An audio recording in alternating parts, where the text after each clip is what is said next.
Pagi hari ini saya akan menyampaikan Dhamma ajaran Buddha. Ya, topiknya adalah menyelamatkan harta ya kalau nggak salah ya. Ya, tentang bagaimana seharusnya Anda sebagai perumah tangga itu menyelamatkan harta benda yang sudah Anda kumpulkan dengan susah payah. Ya.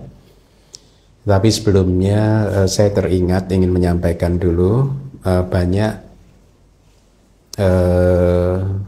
mungkin banyak orang di luar Buddhism yang menganut paham khususnya anak-anak muda ya. Karena ini dulu terkenal di masa saya masih muda. Mungkin Anda pernah mendengarkan kata-kata muda foya-foya, tua kaya raya, mati masuk surga. Dulu ketika saya masih mahasiswa itu tidak pernah merenungkan lebih dalam, dan saya pikir pola kehidupan ya kayak begitu karena memang dulu saya belum beragama Buddha kan ya. Jadi memang hidup ini benar-benar harus dinikmati begitu ya. Karena kenapa tadi saya katakan bahwa itu mungkin dianut oleh banyak anak muda atau bahkan juga orang-orang tua di luar Buddhism, karena mereka percaya atau diajarkan bahwa hidup ini kan hanya sekali aja ini kan, sebagai manusia sekali ini saja, kemudian nanti setelah tiba waktunya meninggal dunia, kemudian akan dihakimi begitu kan. Kalau yang amalnya itu banyak masuk surga, yang tidak banyak ya masuk neraka gitu. Tetapi ketika sudah menjadi Buddhis, maka kita harus merenung apakah paham yang seperti itu adalah paham yang sesuai dengan Dharma atau tidak. Kita harus merenungkannya ya.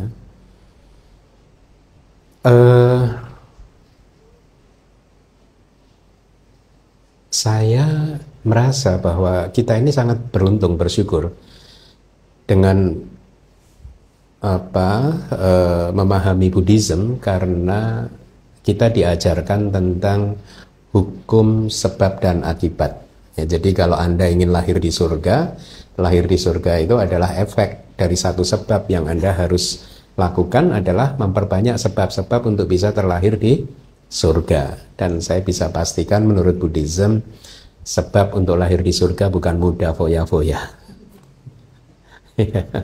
Nah bahayanya adalah kalau karena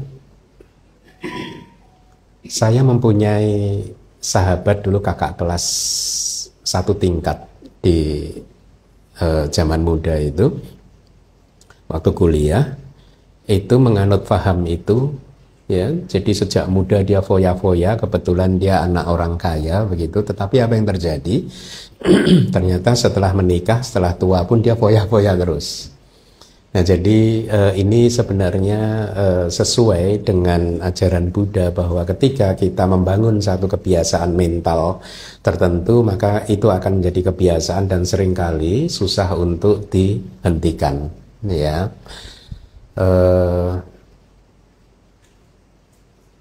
Kan karma itu begitu cara bekerjanya. Sekali saja Anda melakukan satu karma, maka karma yang Anda lakukan itu mempunyai potensi untuk terulang lagi. Jadi sekali Anda berfoya-foya, maka itu akan menjadi kebiasaan Anda dan bisa jadi akan sulit untuk Anda hentikan. Dan itulah yang terjadi pada salah satu sahabat saya. Akhirnya beliau meninggal di usia muda, padahal karirnya bagus karirnya, tapi di usia mungkin 40 something begitu dia meninggal dunia karena efek dari foya-foyanya ya. Dia foya-foya terus begitu. Nah saya akan berikan gambaran apa yang disampaikan oleh Buddha, bagaimana kebiasaan-kebiasaan seseorang itu akan membentuk karakternya dan kemudian akan membentuk nasibnya ya. Di salah satu sutta, kalau nggak salah di Mahanama Sutta, Buddha memberikan perumpamaan yang sangat indah sekali seperti ini.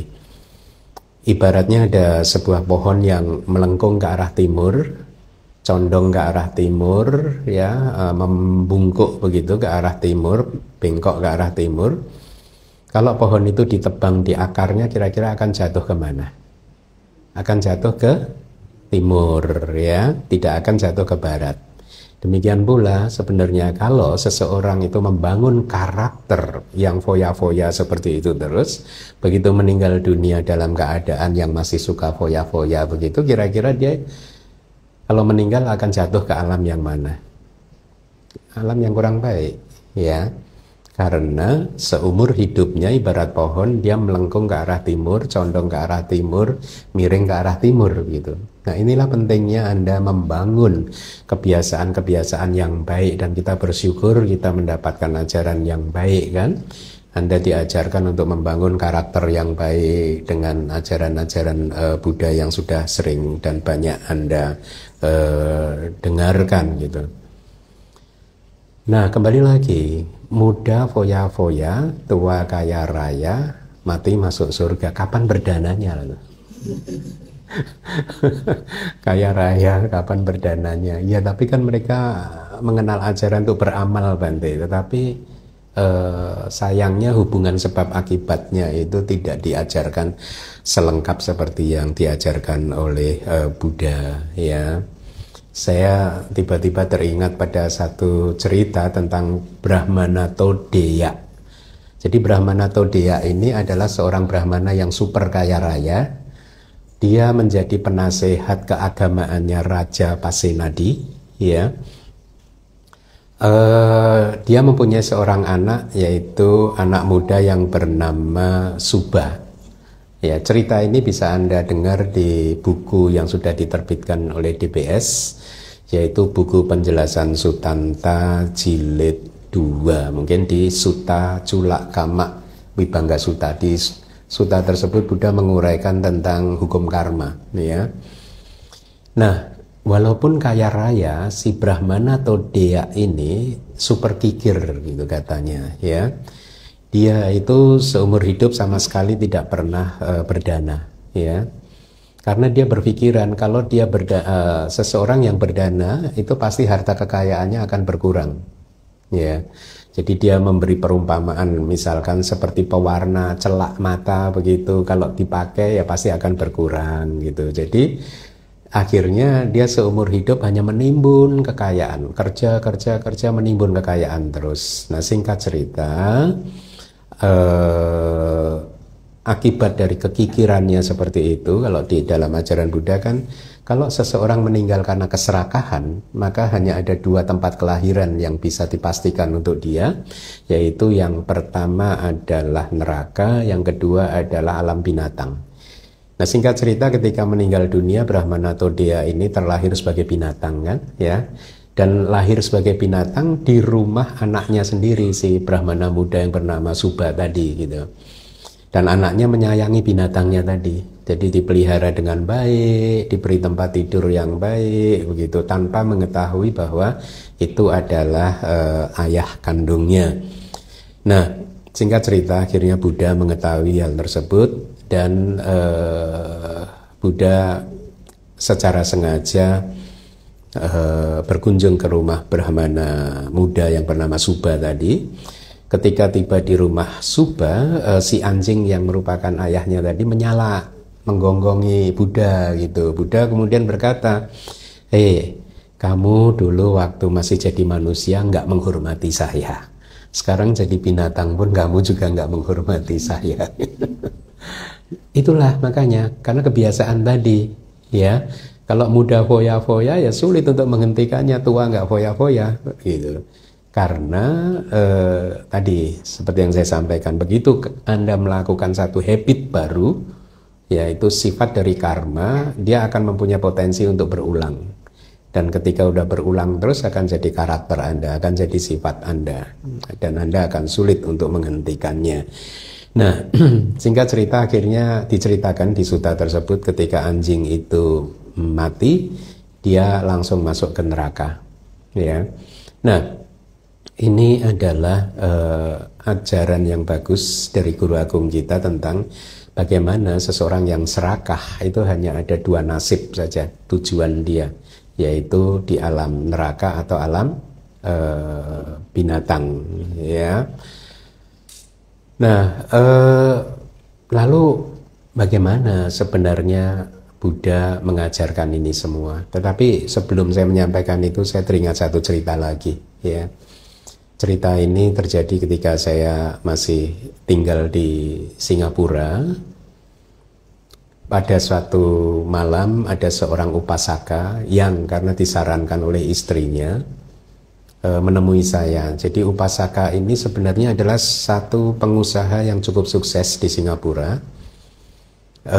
Dia punya perusahaan beberapa, tidak hanya di Singapura tetapi di Hong Kong juga, dan di Vietnam kalau nggak salah. Jadi sebenarnya untuk ukuran orang Singapura dia cukup sukses, ya. Tetapi belakangan kata istrinya dia tidak happy hidupnya, kayak depresi begitu. Kenapa? Karena dia merasa dipermainkan oleh orang kepercayaannya yang memegang perusahaannya yang di Hong Kong begitu. Dia tahu dia dipermainkan menurut dia ya oleh pimpinannya, anak buahnya yang di Hong Kong, tetapi dia tidak berani mengambil tindakan. Karena menurut dia kalau dia mengambil tindakan maka bisnis dia runtuh. Kenapa? Karena si orang yang di Hong Kong ini mengetahui jalur bisnisnya dari hulu ke hilir begitu. Dia menguasai ini semuanya gitu. Nah sehingga ketika si orang tersebut itu meminta ini meminta itu begitu, kemudian menurut si orang Singapura ini banyak hal-hal yang kayaknya tidak benar, merugikan perusahaan. Dia nggak berani mengambil tindakan semata-mata karena takut kalau bisnisnya itu runtuh. Nah akibatnya dia depresi berbulan-bulan, nggak happy, kehilangan kedamaian dan kebahagiaannya. Waktu itu dia beberapa malam, hampir setiap malam ke wihara hanya untuk ngobrol dengan saya. Saya mencoba untuk menghiburnya menggunakan satu cara, dua cara, ini itu begitu semata-mata supaya saya berusaha untuk bisa membongkar keruwetan pikirannya begitu. Nah singkat cerita belakangan dia bisa mendapatkan kedamaian dan kebahagiaannya kembali, dan ketika saya tanya apa yang membuatmu bisa begitu, katanya kata-kata saya yang menurut saya sederhana. Jadi kata-kata saya itu seperti ini yang ternyata membuat dia kemudian menemukan atau mendapatkan kedamaiannya lagi, kebahagiaannya lagi gitu. Jadi saya berkata, bro, sebenarnya kalau semua perusahaan kamu itu tutup, kamu bisa nggak sih ngabisin kekayaanmu itu gitu. Waktu itu saya ingat dia merenung sebentar, kemudian dia menjawab, nggak bisa Bante. Nah, lah orang nggak bisa ngabisin kekayaanmu, kenapa kamu mengorbankan kedamaian dan kebahagiaanmu ya dengan karena ketakutan kalau perusahaanmu hancur gara-gara kamu nggak berani mengambil tindakan pada si orang yang di Hong Kong itu gitu. Toh sekarang kalau semua perusahaan kamu tutup kan kamu nggak bisa ngabisin kekayaanmu juga kan gitu. Jadi begini aja, kalau memang menurut kamu si orang Hong Kong itu bermasalah, ya udah kamu sek aja, kamu pecat aja begitu, ya. Kalau runtuh ya runtuh loh. Nah kamu nanti sering-sering kesini belajar meditasi, malah kamu dapat kehidupan yang lebih bagus begitu. Nah singkat cerita akhirnya dijalankan itu nasihat tersebut dan dia mendapatkan kedamaian dan kebahagiaannya lagi. Jadi lihat, kadang orang kalau lagi bermasalah depresi seperti itu butuh teman untuk curhat semata-mata karena dia butuh second opinion kan, second opinion ya, dari sudut pandang yang berbeda. Nah jadi kadang orang itu terlalu melekat pada bisnisnya, melekat pada kekayaannya sehingga mereka rela untuk mengorbankan kedamaian dan kebahagiaannya di kehidupan yang kali ini hanya untuk hal-hal yang sebenarnya tidak signifikan. Seperti orang Singapura tadi, kalau bisnisnya hancur, toh dia juga udah nggak bisa ngabisin tuh kekayaannya. Jadi kan bisnisnya nggak signifikan sebenarnya kan, ya. Nah, jadi ini pesan saya untuk Anda, jangan Anda kemudian mengorbankan kedamaian dan kebahagiaan untuk hal-hal yang tidak signifikan. Ya, kalau Anda tidak bahagia, tidak damai di dalam kehidupan ini, setiap hari hanya membangun, memunculkan, memperkuat kilesa-kilesa, maka kilesa-kilesa itu akan menjadi tadi seperti pohon yang melengkung ke timur, miring ke timur, condong ke timur gitu. Kalau ditebang ya akan mengarah ke timur gitu. Ya, oleh karena itu bangunlah kebiasaan-kebiasaan yang baik supaya hidup Anda menjadi lebih positif, lebih bermanfaat, lebih damai dan lebih bahagia. Nah, lalu apa yang diajarkan oleh Buddha tentang hal ini? Di salah satu sutta Buddha mengatakan seperti ini: adita seming agara seming yang niharati bajanang tang tasa hoti adaya no ca yang tata dayati. Jadi kata-kata Buddha tadi artinya begini: ketika sebuah rumah terbakar, ya, maka bajana itu perkakas yang seseorang berhasil menyelamatkannya, perkakas tersebut menjadi bermanfaat untuk dia. Paham ya?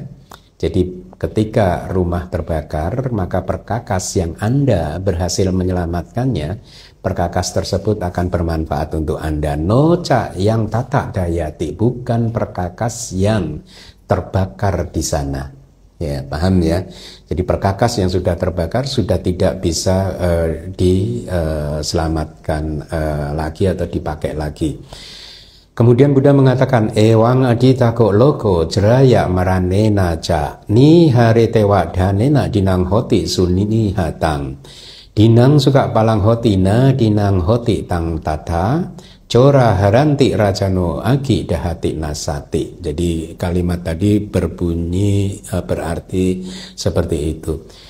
Seperti ini. Demikian pula dunia ini dunia ini maksudnya adalah pancakanda Anda ini, pancakanda kita ini, 5 agregat kita ini, atau kehidupan kita ini, ewang adita koloko juga terbakar, ya, seperti rumah yang sedang terbakar, gitu, ya.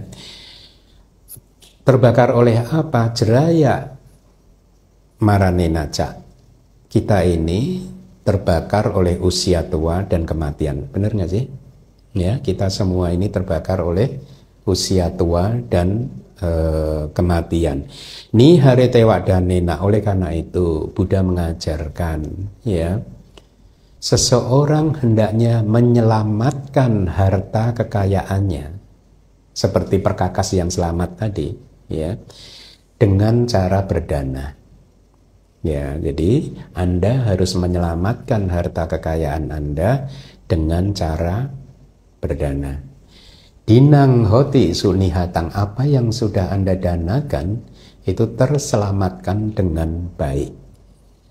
Ya, jadi apa yang sudah Anda danakan itu sebenarnya aman tersimpan. Kalau di kitab lain nggak akan bisa dihancurkan oleh siapapun. Ya.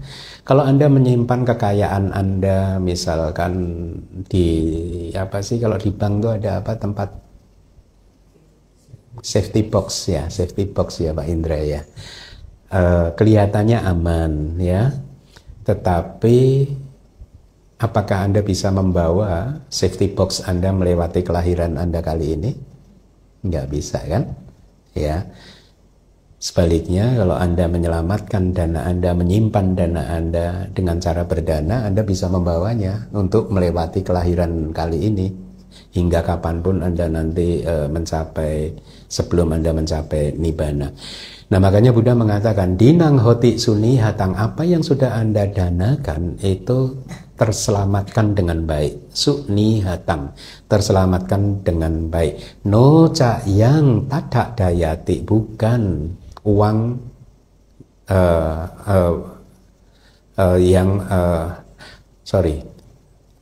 tadi dinang hoti suni hatang na adinang hoti tang tata. Jadi apa yang tidak Anda danakan itu tidak seperti itu, artinya tidak terselamatkan dengan baik. Jadi saya ulangi ya, segala kekayaan Anda yang Anda sudah danakan itu terselamatkan dengan baik, seperti perkakas di rumah terbakar yang tidak ikut terbakar tadi, yang masih bisa Anda gunakan. Kekayaan Anda yang Anda danakan masih bisa Anda gunakan. Ya, Anda menggunakannya bagaimana? Nanti akan disampaikan di bagian stanza yang terakhir. Ya. Tapi sebaliknya, kekayaan yang sudah Anda pakai untuk bersenang-senang, tidak Anda danakan, tidak terselamatkan dengan baik. Mereka itu ibaratnya adalah perkakas yang ikut terbakar, seperti dalam perumpamaan rumah yang terbakar tadi.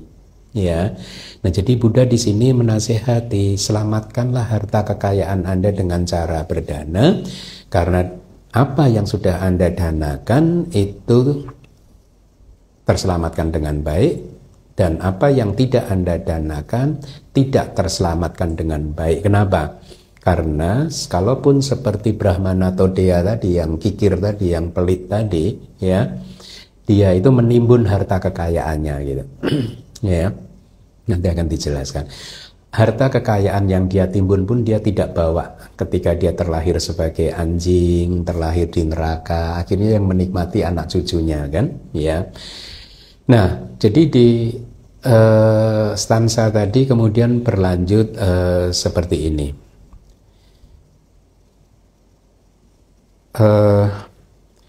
Hinang suka palang hoti, apa yang Anda danakan itu memiliki buah berupa kebahagiaan. Ya, jadi apa yang sudah Anda selamatkan, kekayaan Anda yang sudah Anda selamatkan itu akan tersimpan di arus atau rangkaian batin Anda, dan dia memiliki potensi untuk menghasilkan kebahagiaan. Ya. Tidak hanya kebahagiaan di dalam kehidupan kali ini, tetapi juga kebahagiaan Anda di kehidupan atau kelahiran-kelahiran yang akan datang. Ya. Banyak dari umat sering menyampaikan kepada saya bahwa usahanya menjadi semakin lancar ketika dia banyak berdana, ya. Banyak sekali, tidak hanya satu dua, ada banyak sekali. Jadi lihat, bahkan dana-dana Anda itu bisa membuat, kata umat tersebut yang meyakini bisnisnya lancar karena dananya, bisa membuat bisnis mereka menjadi lancar, ya. Akhirnya juga banyak menghasilkan kebahagiaan, karena begitu sadar dia untuk berdana itu meningkat, maka praktek-praktek dharma yang lain akan juga ikut meningkat, yaitu seperti menjaga sila dan kemudian bermeditasi. Nah, saya lanjutkan. Dinang suka palang hoti, apa yang Anda danakan akan berpotensi untuk menghasilkan kebahagiaan. Na adinang hoti tang tata, apa yang Anda danakan tidak memiliki buah seperti itu, tidak memiliki buah berupa kebahagiaan.